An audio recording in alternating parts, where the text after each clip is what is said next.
The case you're about to see is fictional, but the procedure is authentic. The characters are played by actors, but the jury is selected from members of the public. It began with somebody shouting, a man shouting. He sounded so really scared, frightened. His voice was high-pitched, like a screech. What did this man shout, Miss Chadwick? Do you recall? He shouted, I thought he shouted, "Fight, there's a fight." Then I saw all these people running across the bar. You mean the customers present in the first floor bar? Yes, the guests. Suddenly the whole place was chaotic. People were frantic. I thought they must be running from a fight. But you soon realised this was not so? Yes. This smoke, thick black smoke, came belching into the bar like a big mushroom cloud. You realised there was a fire? No, just this horrible black smoke. From which direction did the smoke come? Poured in through the revolving door of the top floor bar. Yeah. Now, Miss Chadwick, would you be good enough to step across to this model and indicate where you were standing in relation to the revolving door when the smoke you described swept through?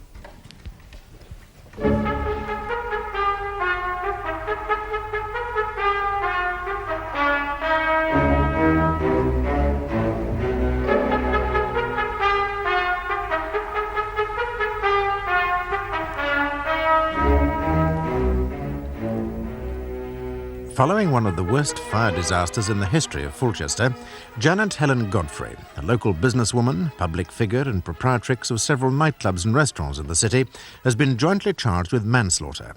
Her co-defendant, Paul Reginald Flood, was general manager of the Sycamore Grove, the nightclub owned by Mrs. Godfrey. I was coughing and heaving with the smoke. I could hardly see with it. Lorna Chadwick, a teacher at a Fulchester Comprehensive, is the 9th witness to give the court an account of the events inside the nightclub when fire broke out. Were attempts made to escape from the bar? A crowd of people were trying to get an exit door open, but it were locked. They were smashing a table against the door to get it open. Would you indicate the position of the exit door on the model? Here, just here. Miss Chadwick, how was it possible for you to determine that the exit door was in fact locked? Well, it was obvious. One man was hysterical, shouting his head off about it being locked, and a crowd of them trying to break the door down. Were they successful? I didn't wait to see. What did you do? James, he were yelling at me, screaming at me. James? My brother James. I see. Carry on. Well, he pushed me across the bar, through the double doors out into the passageway. You referred to the two double fire doors? Yes. Can you recall if these doors were open or were they closed? They were open, both lots. Held open or were they fixed back against the walls? They were hooked to the walls. Nobody stood there holding them. So, what have we, Miss Chadwick? Given the fact that the fire began in the ground floor bar, the thick volume of smoke you described emitted from the ground floor was provided free access, was it not, sweeping upstairs past the open fire doors of the lobby, flowing freely into the skylight bar? Was that a question, Mrs. Fenton? Yes, my lord. Well, could you put your questions more simply? Can you remember if these same doors were open when you arrived at the club earlier that evening? I don't remember that. So, Miss Chadwick, with assistance from your brother, you reached the first floor lobby? Yes. We made our way to the stairs at the end of the passageway, here. Suddenly, everything went dark, black. The lights had failed. Did the lights come on again? Did any lights come on? There were no lights. What happened after the lights failed, Miss Chadwick? James, he were gripping my arms, guiding me down the stairs. I could feel myself stepping on these bodies, and I looked down and... Oh, God, I was stepping with my high heels on this man's face. I remember screaming. You were still on the stairs at this time? Yes. Somehow we got down to the ground floor bar. And what was the scene you encountered? I could see this fire coming at us, like a ball of flames, like a huge wave. All around me there were people screaming and crying and yelling, clutching at one another, fighting, fists pouring the air. Oh, it was like a madhouse. Quite. Can you say where the fire was most concentrated? The far side of the ground floor bar was completely ablaze. Would you indicate which area on the model? Here, where the bar stood, and flames dancing across the ceiling, and this hissing, a terrible hissing, like snakes, like a pit of snakes.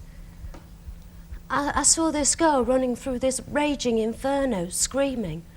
Wild she was. Her hair was ablaze. Were any attempts made to quell the fire? A man was holding an extinguisher. He was swearing and yelling. He kicked out the extinguisher because he couldn't make it work. The extinguisher wouldn't work. My lord, the witness stated the man could not make the extinguisher work, which is not to assert. Yes, Mrs. Fenton, you mustn't put words into the witness's mouth. My lord. Did the man eventually get the extinguisher to function, Miss Chadwick? I didn't see.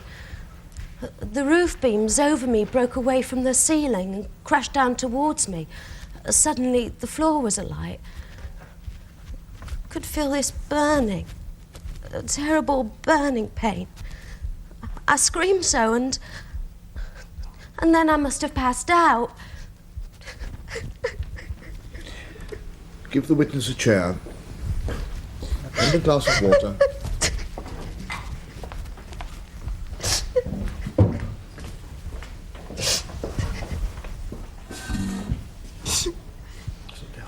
Miss Chadwick, would you like a few minutes to gather yourself? I'm sorry. I'm quite prepared to adjourn the court for 15 minutes. Don't apologise. No, please. I'm okay now. Are you sure? Thank you. Miss Chadwick, did you often go to the Sycamore Grove? The first time I'd ever been there. I went with my brother, James, and my boyfriend. We'd been invited to a 21st birthday party. The Skylight Bar had been specially booked. Whose birthday party was it? Tom Worsley's. We'd all known him from school, my lord. 21 that day, key to the door and all that. But he died. Do you know how many of your fellow guests at the party died? 17. Friends of mine, mostly. Yes, Mrs. Fenton. And what of your brother James, Miss Chadwick, and your boyfriend? A beam fell on James and knocked him out. He was badly burnt and taken to hospital. Where did you next see your brother? At Fulchester General. I was in the same hospital receiving treatment for burns. What was his condition? Very critical. How severely was he burned? All over.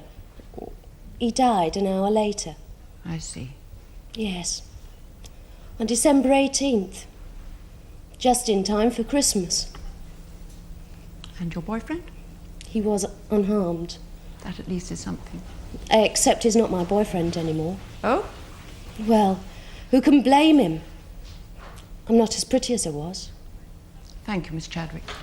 I regret the distress my questions must have caused you. Please, will you remain where you are? Can I stand up now? Of course. Mr. Ellis? My lord, I have no questions for this witness. Miss Parkinson? I shall not detain you any longer than necessary, Miss Chadwick. May I ask you to describe the reaction of your fellow guests once it had become general knowledge that fire had broken out? Terrible. Shouting and screaming. Everyone was frantic. Would panic be an apt word? Absolutely. A most terrible panic. People were fighting at one another to get out. Scratching at the doors. It was horrendous. Now, Miss Chadwick, presumably at such a celebration, alcoholic drinks were available. There was plenty to drink. The wine flowed, so to speak. Everyone was having a good time. What time did the party begin? 8:30. What time did fire break out? Around about 11. 3 hours. Quite a fair amount of alcohol would have been consumed during that period of time. Would you accept that the alcohol you consumed impaired the swiftness of your reactions? Well, it would be reasonable to conclude so, would it not? Possibly. The combination of high spirits and alcohol would surely have slowed the reactions and dulled the senses of yourself and your fellow The guests. fire and the panic soon woke us. Now, turning to the matter of the thick black smoke. I believe you told my learned friend here that the smoke affected your eyes. I could hardly see with it. The muck got down my throat. I was retching. I nearly threw up.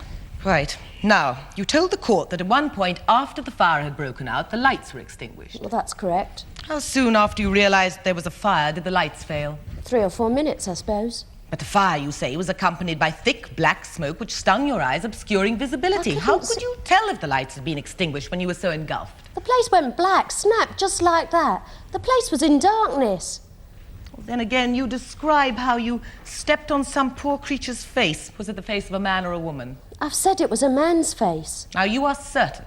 I shall never forget it. How can you be so certain, Miss Chadwick, if, as you say, the premises have been thrown into darkness? I saw that poor man's dead face. I put it to you, Miss Chadwick, that you couldn't possibly have seen unless the house lights had remained on, according to safety regulations. The place was pitch black. The lights went out and none came on. I suggest that is a conclusion made in hindsight, Miss Chadwick. I was there. You weren't. Just answer the questions, please, Miss Chadwick. How did your brother die, Miss Chadwick? Was it as a result of the burns he received? No, not the burns. They said he died from smoke fumes. Oh, I see. Well, of course, we've already read prior to these hearings your vivid description of a young lady running through the raging inferno with her hair ablaze. The young lady in question, did she die as a result of the fire, do you happen to know? Survived. Still with us, then? Horrific though your description of her condition surely was. I told what I saw. Indeed, Miss Chadwick. Well, of course, readers of the Daily Globe in their millions will be familiar with your version of accounts. Nightclub Holocaust. My lord. Lorna Is tells this of a night of relevant? horror. My lord, the Sycamore Grove fire has attracted the widest possible attention in the media. The imputation of much of that report has been disadvantageous in the extreme to my client. I have already instructed the jury, Miss Parkinson, as you know, that they should totally disregard all they may have read or heard about this case before the trial began. I'm interested in examining, my lord, to what extent ulterior motives may have coloured this witness's account of the events. Yes, that is a rather different point, which you may pursue. I'm obliged, my lord. Why did your article with your byline appear in the Daily Globe, Miss Chadwick? They gave me a contract. Of an exclusive nature? Yes. I didn't get that, Miss Chadwick. Shall I repeat the question? An exclusive contract.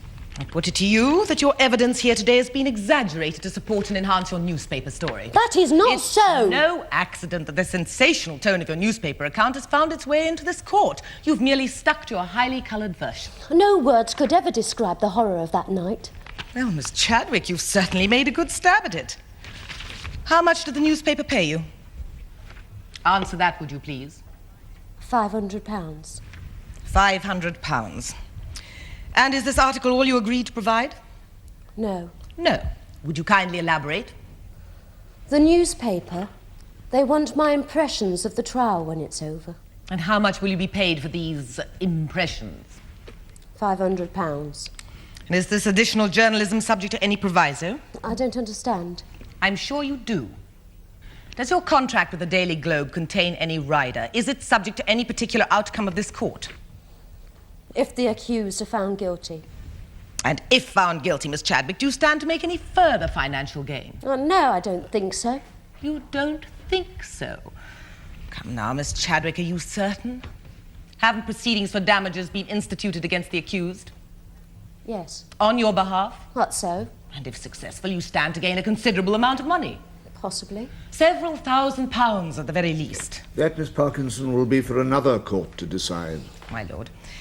In any event, Miss Chadwick, your £1,000 payment for journalism will be very small beer. But, should the defendants be found guilty in this court, is it not the case that your suit for damages will be considerably enhanced, I don't know. offering you the possibility of a very much larger sum in settlement?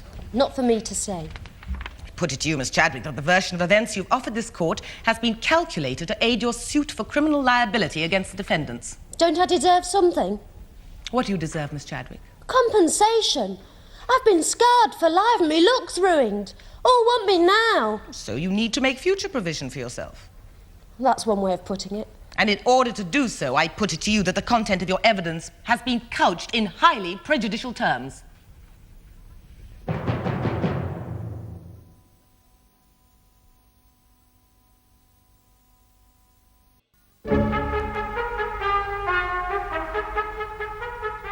Would you describe the events which led up to the outbreak of the fire? I was just here, serving behind the ground floor bar in the Melody Lounge. We were busy as hell, customers standing 5 deep, people shouting orders. I turned away to the till to change a £5, when suddenly I heard somebody, a woman I think, screaming. I turned round and suddenly saw this blaze at the far side of the bar, just here. Flames shooting up the wall to the ceiling. Suddenly the place was alight. Where was the fire concentrated? Just here, behind the bar. Behind the bar. Was the club installed with a fire alarm system? Yes, it was tested once a month to make sure it worked. And where were the facilities for activating the fire alarm system? There were 2 switches, one behind each of the bars on each floor. When the fire broke out, did you attempt to sound the fire alarm? Oh, the heat was so intense, the flames... Suddenly the whole bar was ablaze. Was the alarm sounded on the first floor, in the Skylight Bar? I believe not. How did the fire spread? It was just like a wave breaking over the bar. The smoke was very heavy. People were passing out and rolling down the stairs. The fire spread so quickly that some customers were engulfed in flames where they sat. What did you do? I put a handkerchief over my mouth and ran for the exit door here. Was the door marked exit? Yes. There was an exit sign illuminated over the door. Yes, go on, Mr. Reynolds. I got about halfway across the bar when suddenly the place went black. The lights failed. I tripped over somebody and fell to the floor, and several people tumbled on top of me. But I managed to crawl to the door, and then the emergency lights came on. Are you sure about that? Yes, but they failed a few minutes later. I wonder why that was. Well, the fire burnt out the emergency generator, I should think. How did you eventually manage to escape from the premises? I got out through this exit door here to the street. There were several men in their shirt sleeves standing on the pavement. They were screaming that their wives were still inside. Have you any notion at all, Mr. Reynolds, as to how the fire might have started? None. It just seemed to appear from nowhere. One final point. Did you see Mr. Flood anywhere on the premises during the outbreak?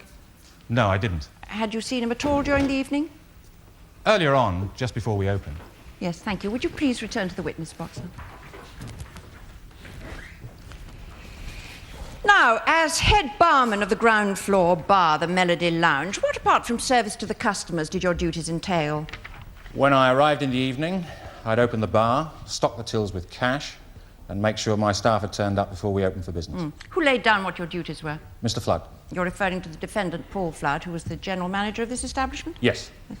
Whose responsibility was it to ensure that the exit doors on the ground floor were unlocked?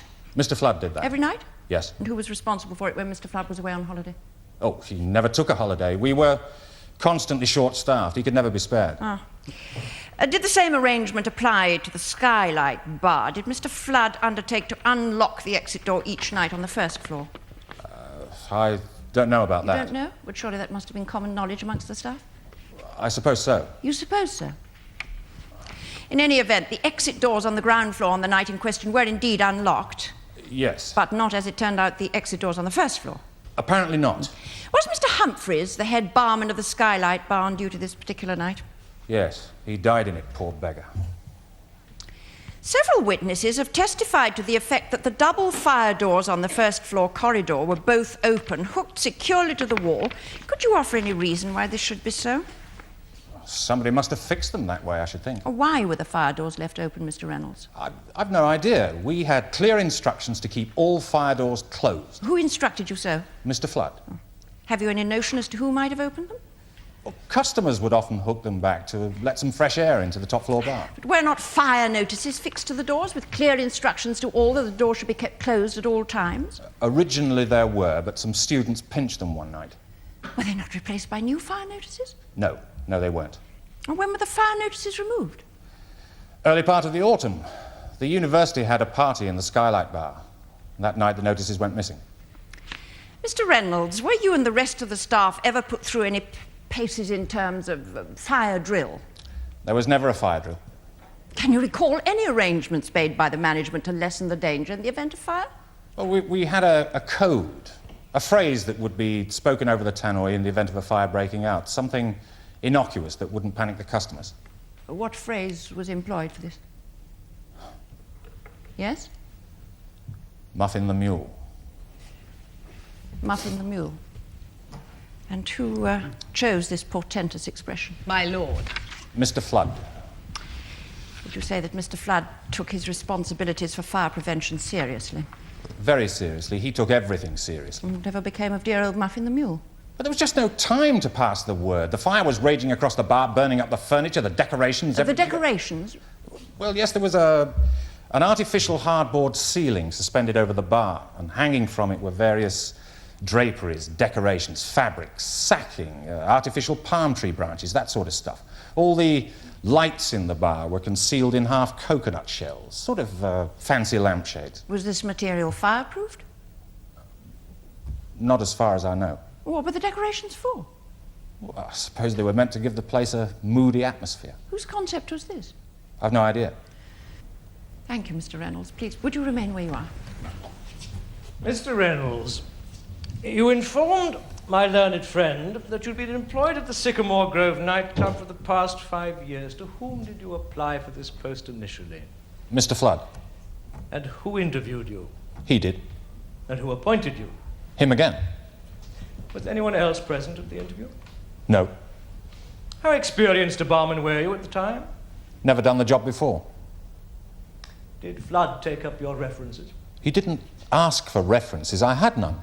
So you were appointed to this position without any previous experience and without the support of references? Mr. Flood needed somebody quickly. I see. How well did you get on with Mr. Flood? Quite well. He's a nice bloke. Too much of a worrier. What would he worry about? We were constantly short-staffed. Why was that? The staff wages were too low. Yet is it not the case that you yourself remained in this post for some 5 years? I had to get a lunchtime job serving behind a bar to make up the money. How frequently did Mrs. Godfrey visit the club? Once or twice a week. Were you aware of Mrs. Godfrey involving herself at all in the day-to-day running of the club? No. She left that side of it to Mr. Flood. Did Mrs. Godfrey familiarize herself with the staff? No way. No, Madame Godfrey was too subtle for that. Very possibly, but what I am trying to establish was whether Mrs. Godfrey imposed herself as your employer. No, she could have been just another customer. I see. Thank you. Now, in what way did they conduct their business relationship, Mrs. Godfrey and Mr. Flood?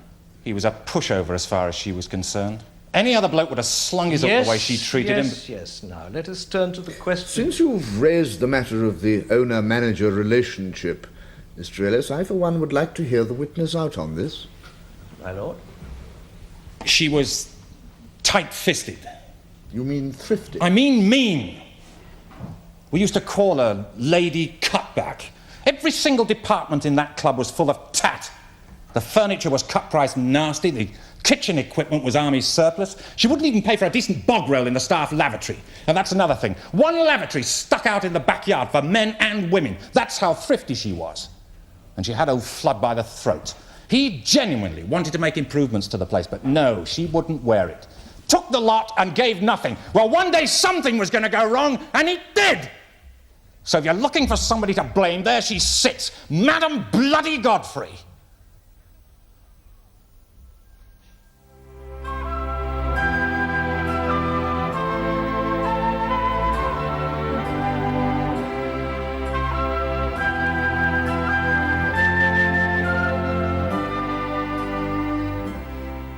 The case of the Queen against Flood and Godfrey will be continued tomorrow in the Crown Court.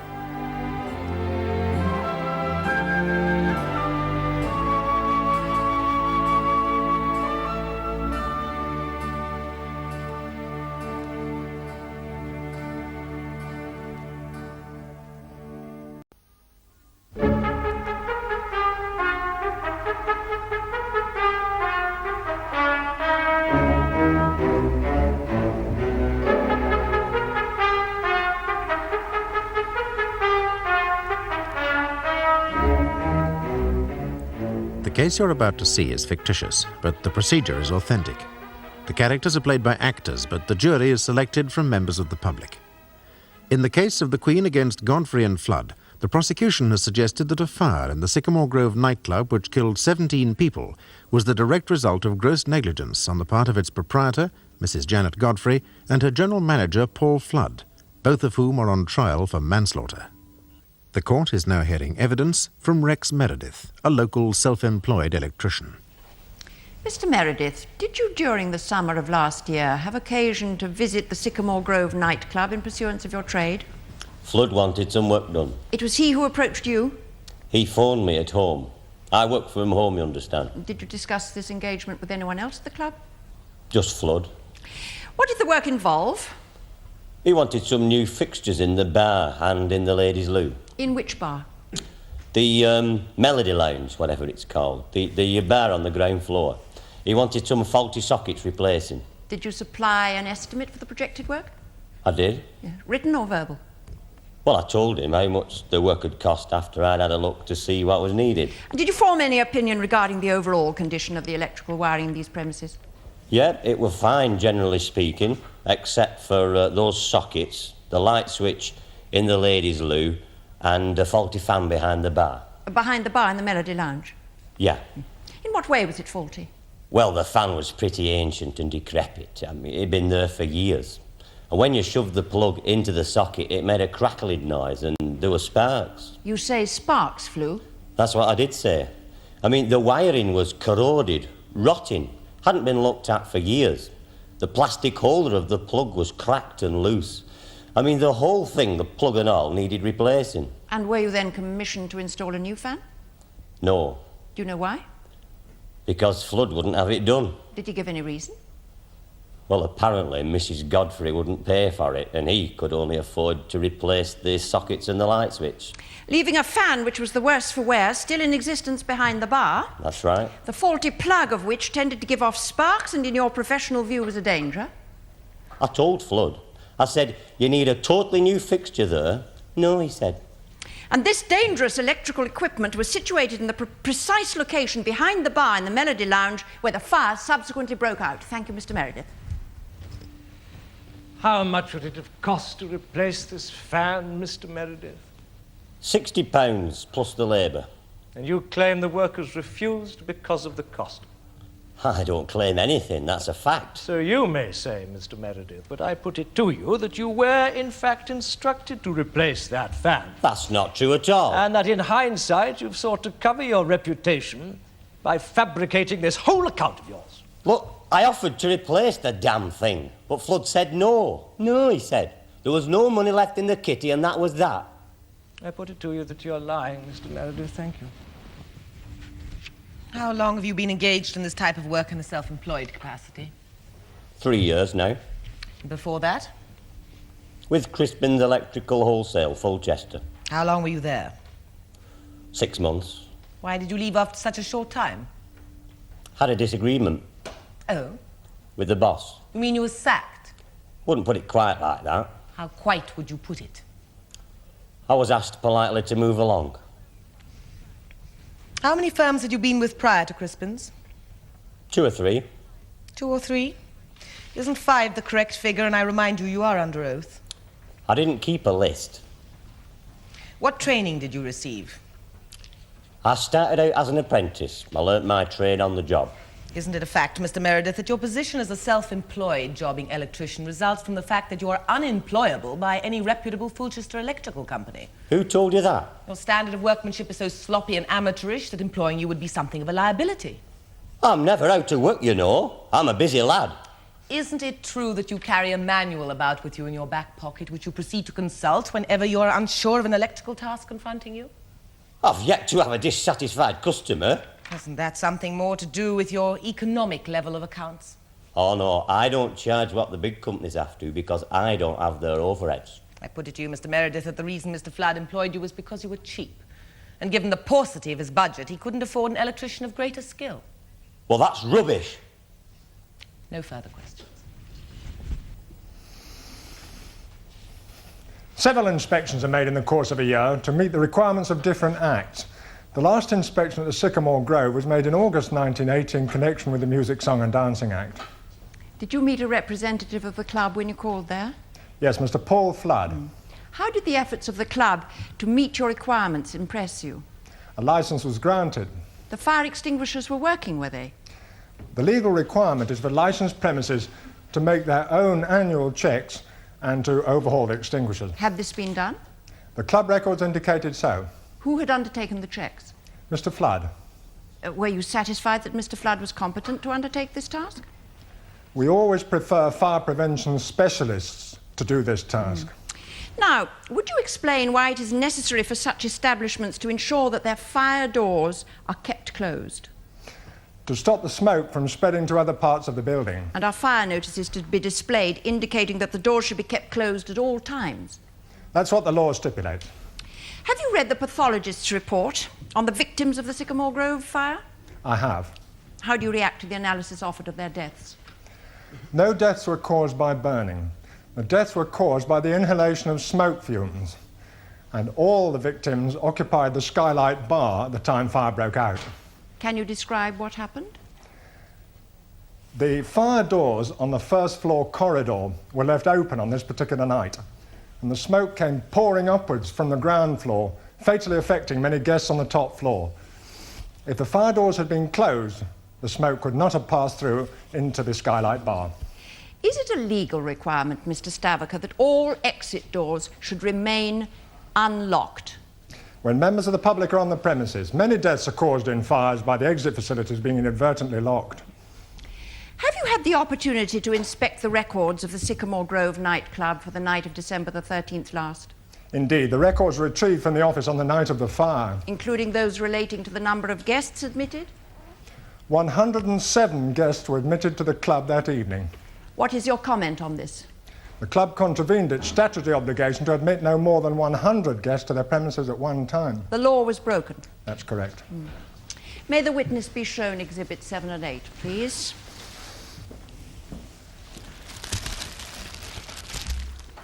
Do you recognise these items? I do.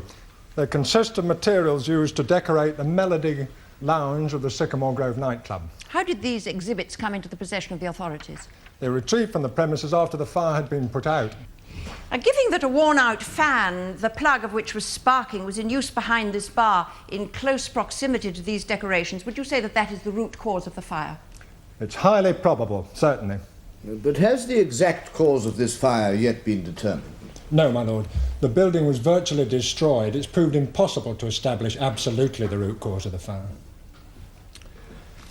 As Fire Prevention Officer of the Fulchester County Council, what is your comment on the use of such decorations in places of public entertainment? I would advise against it. And did you offer any such advice to the management of the Sycamore Club? I did. To whom specifically? To Mr. Flood. And with what result? My advice was unheeded. I'm obliged. Mr. Stavaker, with whom did you normally deal on your visits of inspection at the Sycamore Grove? Mr. Flood. And were you ever involved in any discussion with the club's owner, Mrs. Janet Godfrey? No, sir. Was she ever present, in fact? I never saw her. No. No, quite. Thank you, Mr. Stavaker. Mr. Stavaker, in whose name was the Sycamore Grove licensed? Mrs. Janet Helen Godfrey. And whose specific legal responsibility is it to ensure that the conditions of the license are fulfilled? The owner and proprietor, in this case, Mrs. Godfrey. When you inspected the premises last, was there a fire certificate on display? Yes, in the foyer. As required by law? Yes. Were the fire doors closed and the exit doors open? Yes, everything was in order. Fire notices were displayed on the fire doors? They were. Now, on the question of fire extinguishers, does it mean that if they failed to work, they had not been subjected to a proper inspection and overhaul? Not necessarily. Fire extinguishers, particularly the dry powder sort, often seize up. They're liable to corrosion. There's no legal obligation to conduct regular fire drills on premises such as these, is there? None. The license granted to the Sycamore Grove, that was not subject to your advice being followed concerning the decorations in the Melody Lounge, was it? No such rider was stipulated. Is it not common practice for such establishments to decorate their premises in this way? Unfortunately, it's often so. There's nothing illegal about it.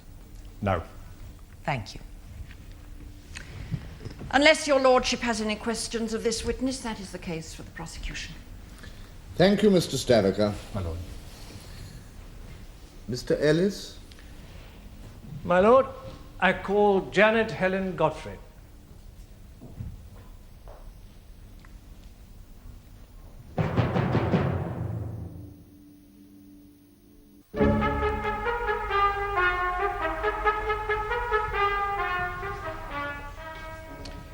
Mrs. Godfrey, how long have you resided in the county borough of Fulchester? All my life. I was born here. And was your late husband Samuel Godfrey a man who during his lifetime undertook some degree of public responsibility? He was a city councillor for 20 years and served a term as mayor. And have you, Madam Mayor, involved yourself in similar public enterprise? I'm a magistrate and city councillor. Is that the total extent of your contribution to public life? No, I'm also chairperson of a Fulchester charity concerned with the welfare of underprivileged children. Thank you.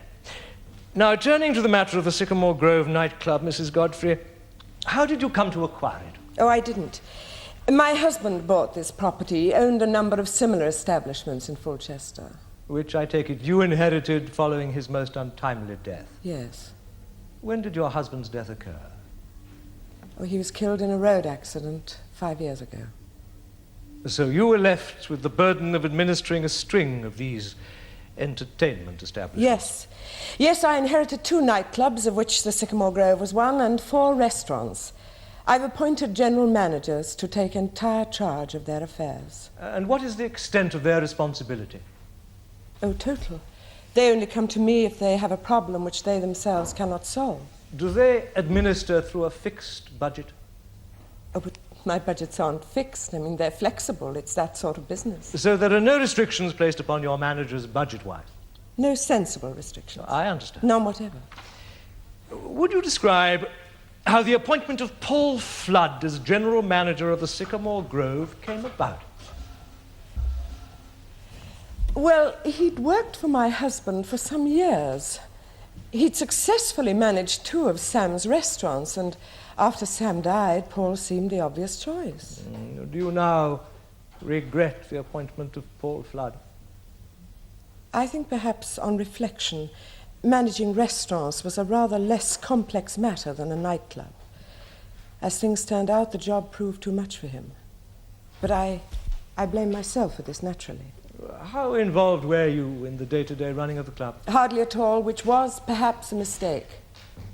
I signed the checks and kept a weather eye, and that was all. Did Mr. Flood ever discuss his budget? But it never came up. He appeared happy or unhappy with your provision? It was never discussed. Well, I assume, therefore, that he was satisfied that the budget was adequate. Well, he certainly never complained. And how would you have reacted had he so complained? Well, naturally, if justified, the budget would have been adjusted. What is your reply to Mr. Reynolds' accusation that you were penny-pinching in your funding of the club and that you domineered and bullied your manager? Well, he isn't telling the truth. And how do you respond to his suggestion that you refused to pay for the replacement of an electric fan? It's utterly absurd. Mrs. Godfrey, do you feel in any way responsible for this tragedy? I cannot. My involvement with the club was minimal.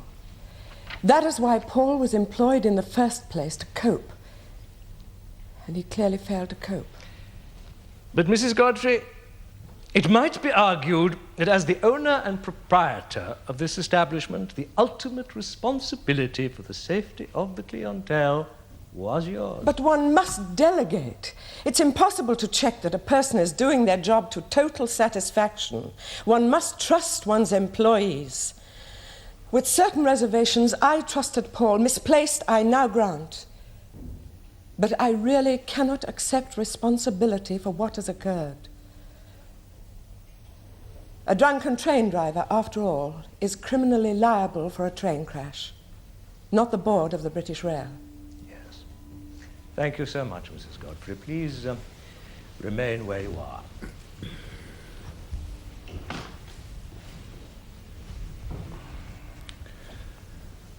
Miss Parkinson, are you going to begin? Indeed, my lord. Yes, well, let's get on. Mrs. Godfrey, would you describe yourself as a thrifty woman? Well, careful, certainly. One has to be these days. Quite so, Mrs. Godfrey, but it has been suggested that you were parsimonious in your funding of the Sycamore Club. But I absolutely deny that. If a larger budget had been required, Paul would have advised me so, which he did not. How much did you pay, Mr. Flood? £4,500 a year. £4,500 a year? It's not much to support himself, his wife and 2 children on. Well, many manage it, and Paul certainly never complained. Is he the complaining type? No, not at all, but jobs are scarce, particularly in these parts.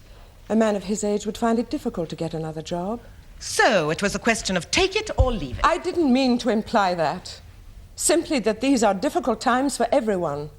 Is it not a fact that you bullied this man mercilessly? You browbeat him, you dominated him with total cynicism. Not only did you refuse him a living wage, you refused him the funds to run the club as he wanted. But that's a complete distortion. There's not a word of truth in it, as I'm sure you know. You held Paul Flood in a stranglehold. You threatened that if he left your employment, you would use your powerful social position to ensure he failed to find employment anywhere else. That's nonsense. Why should I bother? Because you were aware you could not possibly obtain the services of another manager for the amount you were prepared to pay Mr. Flood. Given the man's obvious shortcomings, he was lucky to have the job. I see, Mrs. Godfrey. Yes, you've made your attitude perfectly clear. And I put it to you that you are trying to evade liability for this tragedy by hanging the blame on your employee. Mr. Flood is your client, Miss Parkinson. No doubt that is the impression you would wish to create of me. Your attitude here today suggests a shoddy picture of someone trying to wriggle out of their responsibilities. That's all. You're aware, I'm sure, Mrs. Godfrey, that the Sycamore Grove was an entertainment establishment licensed in your name. Yes, of course. And that consequently you were charged with the legal responsibility for its constitution. Well, Mrs. Godfrey? Well, in general terms, quite so. What does that mean? I should have thought my client's answer was perfectly clear, my lord. On the vague side, my lord, I think. Yes, Mrs. Godfrey, be good enough to elaborate. Certainly, I accept responsibility for the overall constitution of the club, but not the detailed day-to-day management of it, which I delegated to another. So the position, in fact, is, Mrs. Godfrey, that you do not accept ultimate responsibility. Well, not given the wide-ranging terms you placed before me. Where exactly did you see your responsibility ending, Mrs. Well, Godfrey? Please I tried to answer see precisely. that the club was run on the right lines. Which implies, does it not, ensuring adequate management? Well, that certainly would come into it. Was Mr. Flood, in your view, adequate? Well, given hindsight, obviously not. But prior to the catastrophic events which have brought us all here today, would you say that Mr. Flood was up to the job of manager? Well, I would hardly have continued to employ him if I was convinced otherwise. So if I may put it like this, his failure was also your failure. But I surely cannot be blamed for unforeseen failures in employees. Unforeseen failures, Mrs. Godfrey? Did you not express in answer to both my learned friends certain dissatisfactions you harboured with regard to Mr. Flood? I would like to say that my reservations about Paul at this time were slight. I repeat, the British Rail cannot be blamed for... Please, Mrs. Godfrey, we've already heard you on the matter of the British Rail. I think there is another analogy which might be more appropriate. That of the American president who said the buck stops here. Don't you think perhaps, Mrs. Godfrey, you're passing on your share of the buck? No, not at all. What exactly were Mr. Flood's shortcomings, Mrs. Godfrey? Well, he could never hold down staff. Wasn't that perhaps because your wages were somewhat less than adequate? But my other nightclub and restaurants have nothing like the turnover in staff experienced at the Sycamore Club. Did you personally pay the bills for services rendered to all your establishments? Well, I signed the cheques. Why was that? Well, it was my responsibility. You spoke of delegation, Mrs. Godfrey. Surely delegation means letting those responsible do their job. But I didn't prepare the accounts or write out the cheques. I merely signed them. A rather important, if not vital, function. Why was it that there were only one set of lavatories for the public on the premises? Well, they seemed perfectly adequate. That was your opinion? Absolutely. Well, the premises are not that large. I decided that it was perfectly acceptable for customers in the Skylight Bar to descend the stairs to use the downstairs toilets. Well, that can hardly be described as a hardship. You say you decided this? Absolutely. So you did involve yourself in the actual running of the club? I've... Decisions were imposed by you? Not imposed. We discussed the matter. Did you also discuss the matter of the Mr. Meredith's estimate for electrical repairs? Well, I left all such matters as this to Paul. Such matters as what? Well, the hiring of tradespeople for minor tasks. You regarded the safe installation of electrical equipment as a minor consideration? Oh, no, of course not. The need for safety was a triviality. But you're twisting my words. You refused to meet the cost of replacing the fan behind the Melody Lounge bar, But didn't it you? was never put to me. And as a result, a faulty plug giving out sparks was left unrepaired, causing a risk to life and limb. I knew nothing of it. You paid the bill, did you not? I signed a cheque. To all intents and purposes, you paid the bill. And I suggest to you at the same stage, determined how much that bill would be. Thus, you endangered the lives of your customers by not permitting adequate electrical installation. What, at the cost of a mere £60 or £70? This is nonsense. When did you last visit your club before the night of the fire? Oh, a few evenings before. Did you visit the Skylight Bar? Yes. Were the fire doors in the passageway outside closed? I believe so. Don't you know? Well, my visit was a social one. I didn't notice particularly. Did you observe that there were no fire notices on display? No, I did not. Another minor matter, another triviality. Well, I was with friends. I was not on a tour of inspection. You denied authorization for new fire notices to be purchased. No authorization was sought. Really, on such an essential matter? Because Paul is the manager, not me. He had full authority. Then why did he neglect the task? You would do better to ask him. Were the fire extinguishers regularly checked and overhauled by a fire prevention company? I believe not. Why so? Well, Paul undertook the task. Because you refused to pay for specialized services? I repeat, all such management details... Details? We're talking about the safety of your customers, Mrs. Godfrey, the people you made your profit from. I employed Paul Flood with a specific brief of handling all such day-to-day matters. Was a member of staff engaged specifically to check up on fire safety, to ensure that exit doors were unlocked and fire doors open, that the fire alarm system worked, and so forth? Well, it was Paul's job to undertake or delegate these responsibilities. My question was... There was no one additionally employed. Was the club not understaffed? Not that I was aware. Were you not asked to engage an additional member of staff to execute these duties? I received no such request. But in his statement to the police, Mr. Flood said he made several such requests. He's simply lying. Did you not see the necessity of such an engagement? But it's not my place. You own this establishment, Mrs. As Godfrey. I am aware. Did you not then consider an extra staff member necessary to ensure safety facilities were properly ordered? It was Paul's job to tell me what was needed. Had he done so, I would have complied. I put it to you, Mrs. Godfrey, that you refused to pay for necessary electrical installation, denied funds for new fire door notices, failed to underwrite the cost of extinguisher overhaul by fire prevention specialists, and rejected repeated requests for the engagement of an additional member of staff. That's not so. It was your absolute responsibility to ensure that, first, Mr. Flood was up to the job, second, that he was executing it adequately. Third, that funds were available to ensure that safety was maintained. You failed in this lamentably, and I therefore submit that you are jointly responsible with Paul Flood for these tragic deaths.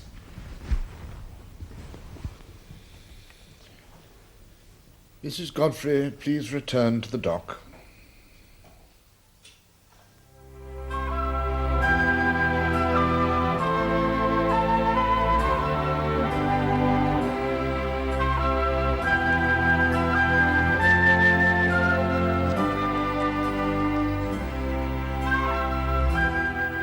The case of the Queen against Godfrey and Flood will be concluded tomorrow in the Crown Court.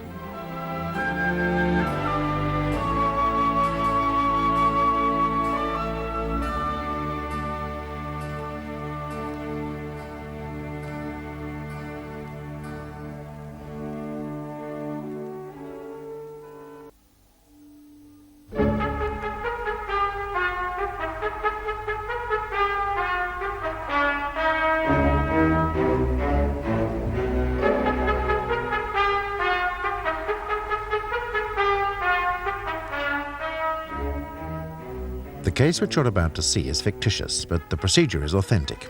The characters are played by actors, but the jury is selected from members of the public. Janet Godfrey and Paul Flood are jointly charged with the manslaughter of 17 people who died as a result of a fire in a Fulchester nightclub, of which Mrs. Godfrey was the owner and Flood its general manager. The deaths are claimed by the prosecution to be the direct consequence of gross negligence. Counsel for Paul Flood has called her first witness, Dr. Joseph Wilmer of Fulchester Institute of Technology. The type of easy chairs used in the club were upholstered with plastic polyurethane foam. This became lethal within seconds of catching fire, and the victims died from inhaling fumes containing poisonous cyanide gases. Doctor, do I understand you to be saying that polyurethane foam once ignited emits cyanide gases? You understand me, absolutely, yes. The fire started on the ground floor, and the smoke which contained this poison rose to the top floor bar and entered the mouths and lungs of the victims. Does death from such poisonous gases occur frequently?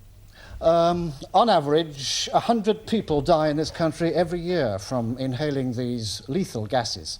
A fire in the Manchester branch of Woolworths, in which 10 people died, first drew public attention to this problem, but in fact it's been with us for many years, since the end of the war, in fact.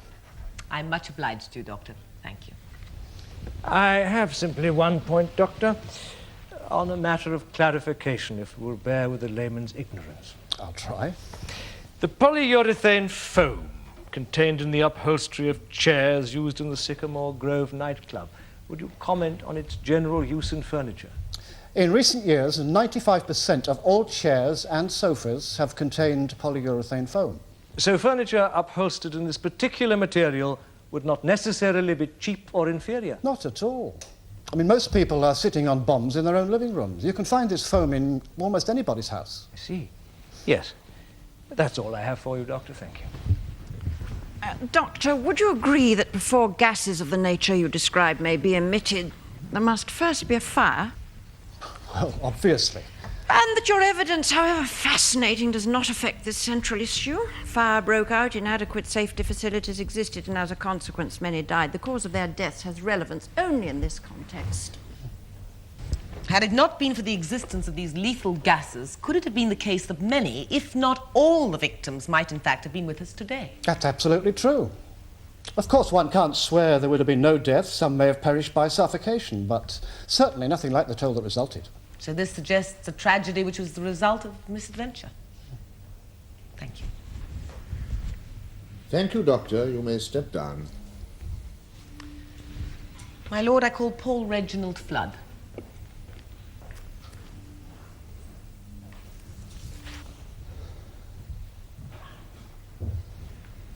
Mr. Flood, though jointly charged with manslaughter, you are, of course, separately represented in this court.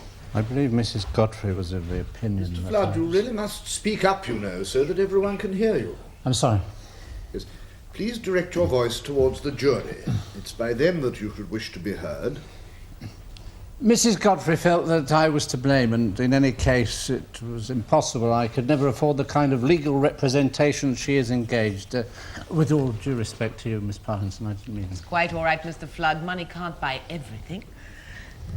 How do you answer Mrs. Godfrey's accusation? Well, I really don't believe that the fire was my fault. I can't see any way in which I could have prevented what happened. Do you then consider Mrs. Godfrey to possess any degree of responsibility? No, I don't, not really. There have been so many accusations and counter-accusations. People have been so ready to rush into judgment. How can Mrs. Godfrey be held responsible? I just can't see it. Then if the fault lies anywhere, to whom or to what do you point? Fate. It was fate. How have you responded to public reaction over this case? Well, it's understandable, certainly, but there have been so many threats, obscene phone calls, abuse, poison pen letters. It wasn't safe to send my children to school. Did you ask the police for protection? I really don't believe the police were prepared to take this matter seriously. An allegation of some import, Mr. Flood. I found myself friendless during this business. Both I and my family have been pilloried. My lord, I've been terribly patient, but the story of Mr. Flood's sad and loveless life is hardly relevant to this matter. My lord, this defendant has been crucified in the press. The man and his family have been subject to a McCarthy-style witch hunt. Not only has he been turned into a scapegoat, but he's been characterized in some quarters as a kind of public enemy. Yes, Miss Parkinson, but you have made this justified point on a number of occasions. Please don't labour it. Very well, my lord. Mr. Flood, would you describe your professional relationship with Mrs. Godfrey? Our relationship was very formal. I felt very much the employee in her presence, hireling, if you understand me. Which you were, her employee? Yes, an employee. Were you happy with the budget you were allowed? It became a source of considerable anxiety. The Sycamore Grove was, what shall I say, somewhat starved of funds. Would you give specific instances? Well, furniture had to be bought from second-hand and cut-price shops. There was dry rot, woodworm, damp in every room in the place. The interior partitions were made of plywood. Did this pose a fire hazard? Well, the place was like a tinderbox. I wanted the interior partitions rebuilt in brick, but this was denied. Toilet facilities for the first floor bar that are drawn up in terms of plans and planning permission, only to be squashed by Mrs. Godfrey. Also, there wasn't any money available for new interior decorations. We had to put up with something that had been there for 5 years or more. You're referring to the coconut lampshades and the other decorations adorning the Melody Lounge? Yeah. Did it occur to you that these materials might be a fire hazard? I regret not. I simply saw it as a means of making the place more attractive to the customers, even though it was beginning to get a bit tatty after all this time. What would you say that Mrs. Godfrey's major consideration with regard to the Sycamore Club was? To make as much money as possible. Now, whose responsibility was it to ensure the exit doors were unlocked? I myself would unlock the exit doors on the ground floor. The exit doors to the Skylight Bar were unlocked by the head barman. The late Mr. Ted Humphreys? Yes, that's a responsibility I delegated to him. Why was that? My office was on the ground floor, and most of my duties kept me on the ground floor. And since Mr. Humphreys opened up the top floor bar each evening, it seemed sensible to have him also open the one exit door in the bar. Which it would appear he failed to do on the night in question. I'm afraid so. Did you make periodic checks to ensure that the exit doors were unlocked and the fire doors closed? Yes, whenever possible. I felt we needed someone on the staff specifically for these duties, but Mrs. Godfrey didn't agree. Nobody was regularly available for these tasks, and I was always heavily involved with administrative work. Which took up most of your time? Very much so. How do you account for the absence of fire notices on the fire doors? Well, the old ones were missing, and Mrs. Godfrey felt unable to invest in new ones. She flatly refused? Well, she said she'd reconsider the matter at the end of the financial year. Which would have been when? End of December. Rather late in the day, it would seem. Why was a broken-down fan with corroded wiring and a faulty plug left unreplaced in the Melody Lounge? Mrs. Godfrey wouldn't pay to have it be replaced. She did pay for other electrical repairs, didn't she? Well, she felt the electrician concerned was trying to make more work for himself. Did you agree? My opinion was not invited. How frequently did you check to see that the fire extinguishers were in working order? Annually, each April. You overhauled them yourself? I'm no expert, but yes, I did. Why weren't fire prevention specialists engaged for the task? Mrs. Godfrey... Look, I don't want to keep pointing the finger... Would you answer the question? Mrs. Godfrey was unwilling to pay for specialists. Now, where were you precisely, Mr. Flood, when the fire broke out? I was in the kitchen adjoining the Skylight Bar. I suddenly heard all this screaming and shouting coming from the bar. What did you do? At first, I thought it was high spirits, some tomfoolery. Then a man, one of the party guests, came staggering into the kitchen, tearing the bow tie from his neck and retching horribly. I ran down the passageway to the bar and I couldn't believe it. Describe it, Mr. Flood. Well, the bar was full of thick, bilious smoke. There was this terrible commotion among the guests, one awful mad panic. The floor was littered with bodies. People were collapsing everywhere. How did you react? I shouted, "Control yourselves or we'll all get killed. Keep calm and we'll get out of here." Did anyone hear you? I doubt it. People seemed to have a disregard for everything and everybody. I saw women thrown down and trampled on. I was horror-stricken. It was so ugly and brutal. It was like seeing a lot of wild animals. You mean, don't you, that there were living beings in danger of losing their lives? They were looking for safety, weren't they?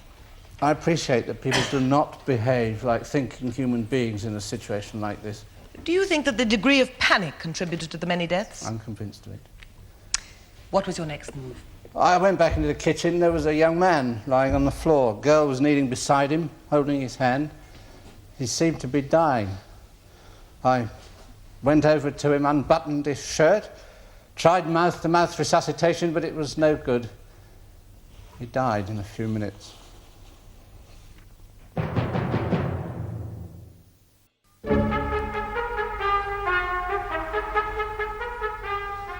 Mr. Flood, you expressed your apparently sincere belief in the fact that Mrs. Godfrey could in no way be blamed for the tragic events of last December.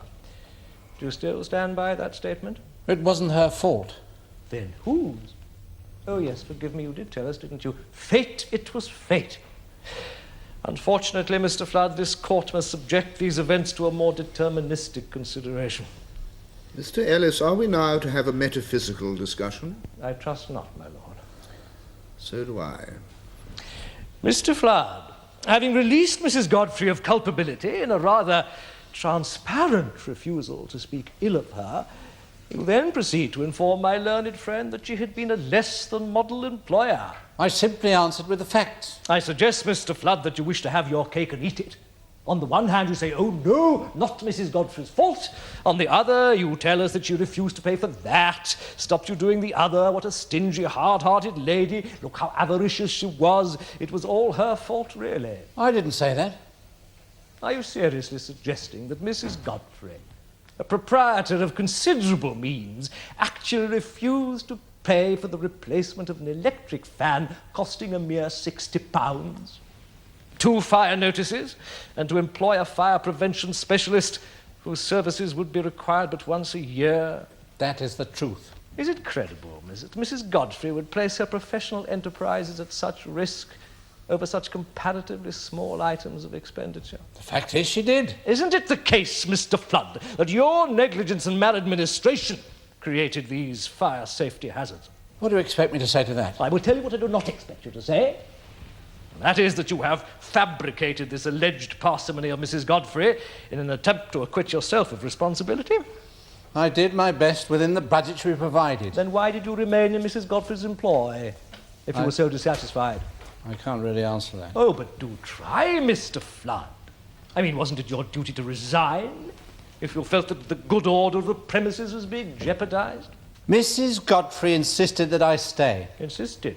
How could she insist? Well, she threatened me. She said she'd see to it that I was unemployable anywhere else in Fulchester. Well, why should she do that? Were you indispensable? I was cheap, that's all. The fact is, isn't it, that your lack of organizational abilities excluded the possibility of similar employment elsewhere? She made me stay, and I had a wife and family to think of. I suggest that you were unemployable elsewhere.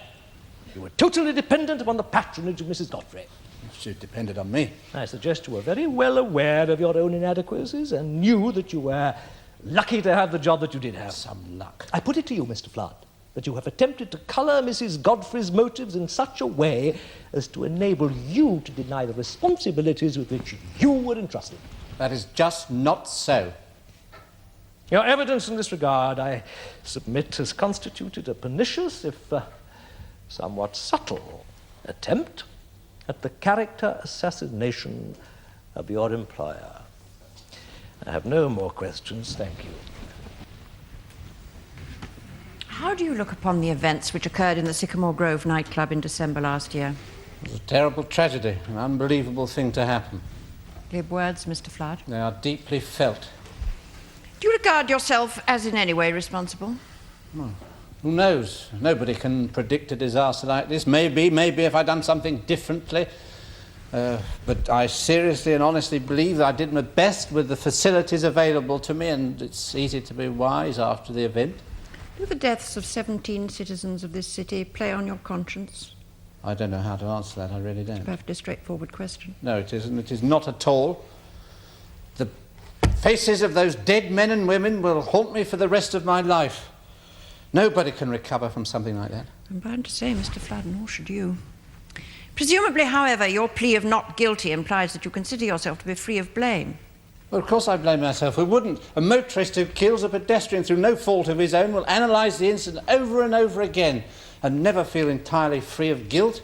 Why were 107 members admitted to the club on the night in question when your licence stipulates a customer capacity of no more than 100? It's very difficult to keep within the number of specified guests, with people coming and going during the course of a busy working evening. Didn't this constitute an illegality? Strictly speaking, yes. What other way of speaking of it would you have? Well, I mean, we admitted 7 members above our quota, all right, but if we'd admitted 70, then I could understand this. 7 or 70, you still broke the law. Not intentionally. Why do you suppose a number of witnesses in this trial have testified that 3 fire extinguishers failed to work during the crisis? The extinguishers must have seized up. All 3? Well, there's no other explanation. Or that you failed to overhaul them properly is one explanation. I overhauled those extinguishers annually, as ordered by the justices. How competent were you in the use of the instruments needed to overhaul these instruments? Well, the company supplying the extinguishers was satisfied with my checks. And what proof is there that these checks were regularly made? Club records. Were these subject to independent scrutiny? Every year when the licence came up for renewal. By whom? Fire Prevention Authority. But we only have your word that these overhauls were actually conducted and logged by you. Come now, Mr. Flood, you pencilled in that log while omitting to conduct the required overhaul. Isn't that the truth? You said you were overworked, understaffed. That is an appalling suggestion. Is it? Did you not admit an illegal number of customers on the night of the fire? Why should your account of the extinguisher's overhaul inspire greater confidence? Because I didn't falsify the extra number of customers we let in that night. How else would you know about it? I was scrupulous about maintaining club records. Let's press on. If Mrs. Godfrey had refused to underwrite the cost of replacing a decrepit fan which had a faulty electrical plug, why did you continue to use it? Well, we had to use it. The atmosphere in the bar became so smoky and hot. Such ventilation you considered more vital than safety? Well, I told Mrs. Godfrey over and over again that the fan was on its last legs. And that satisfied your sense of responsibility? Despite the fact that the plug attached to this fan was faulty and emitting sparks in close proximity to your inflammable decorations? It was a matter for Mrs. Godfrey.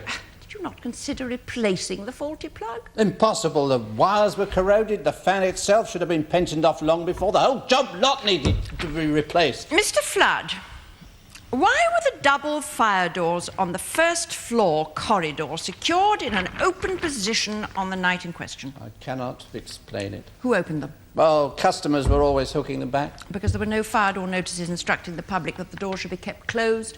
I told Mrs. Godfrey. Yes, you do seem to have spent a lot of time in conference with Mrs. Godfrey.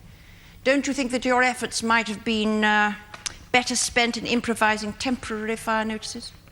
My job was to report the missing fire notices. I had no time to knock up temporary ones. No, nor the inclination. You appreciate, don't you, that had it not been for these open fire doors, many, if not all, of the victims might have survived the fire? It is a terrible fact, but I must resist the suggestion that I am to blame. Did you make it your practice to go to the club and inspect the premises every night? I went there every evening. Did you inspect the premises? Well, it depended on my other commitments. Did you not regard it as an absolute necessity regularly to conduct such an inspection? I had to manage the club single-handed. I had no assistant. I asked Mrs. Godfrey for assistance, but she refused. And did you inspect the exit door attached to the skylight bar on the night in question to ensure that it was open? No. Did anyone so check this door on the night? This is a responsibility I delegated to the head barman of the skylight bar. He's dead, of course. I believe so. That's a fact, isn't it? Yeah. Conveniently, Mr. Flood, I suggest. My lord. Mrs. Fenton, please frame your questions in terms that the defendant may answer. My lord, I put it to you that you did not delegate the responsibility for unlocking this exit door to the late Mr. Humphreys. But I tell you, You forgot I did. to unlock that door yourself, didn't you? You failed to unlock that exit door. No. And now you seek to plant the blame for this criminal omission on the reputation of a dead man.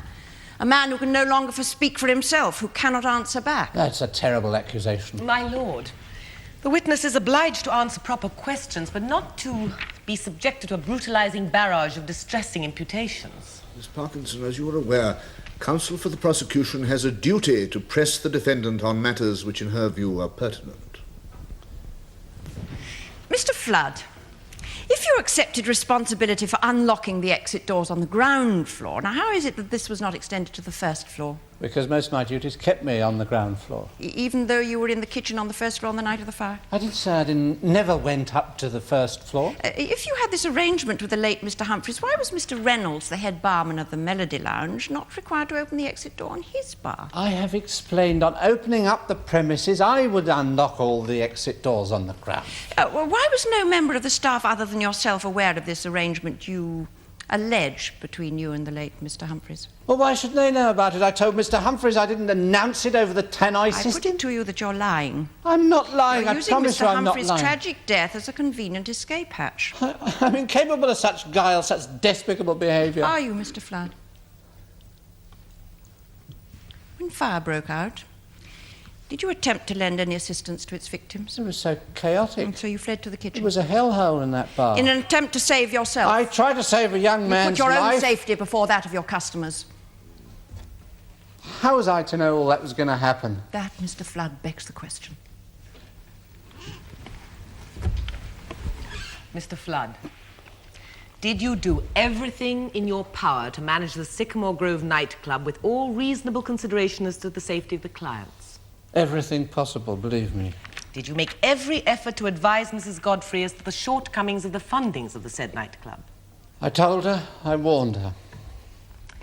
Unless you have any questions, that is the case for Paul Flood. Return to the dock.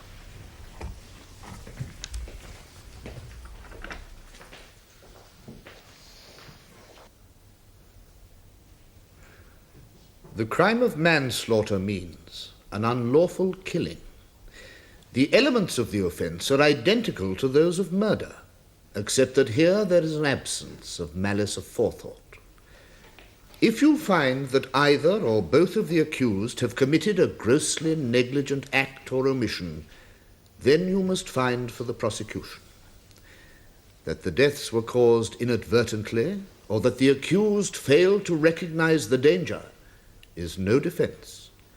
The prosecution does not have to prove that the accused knew their actions were unlawful or dangerous. What you, as reasonable and sober citizens, have to consider is whether the accused should have been able to recognize the danger.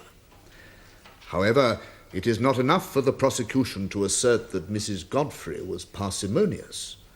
That would not be a ground for criminal liability.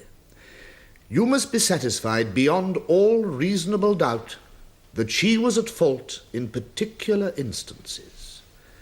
Did she refuse to grant funds for a new electric fan and fire door notices? Did she reject applications for another member of staff? Why did the fire extinguishers fail to work? Was it the result of negligence by Mr. Flood, or because Mrs. Godfrey would not employ fire prevention specialists, or was it for some other reason? Remember, you must consider the evidence against each defendant separately. They are jointly charged, but you may find one of them guilty, or both of them guilty, or neither of them guilty.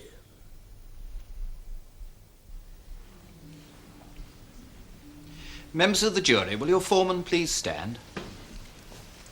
Have you reached a verdict upon which you are all agreed? We have.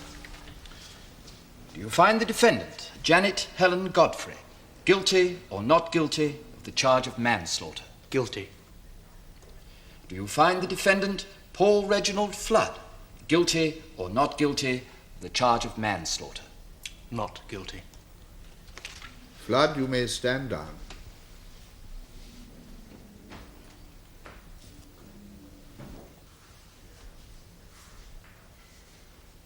Having heard all the evidence, I am quite satisfied that this is a case of gross neglect of essential and elementary precautions. This is a most serious offence. However, I've taken into account your previous good character. Mrs. Godfrey, you will pay a fine of £2,000.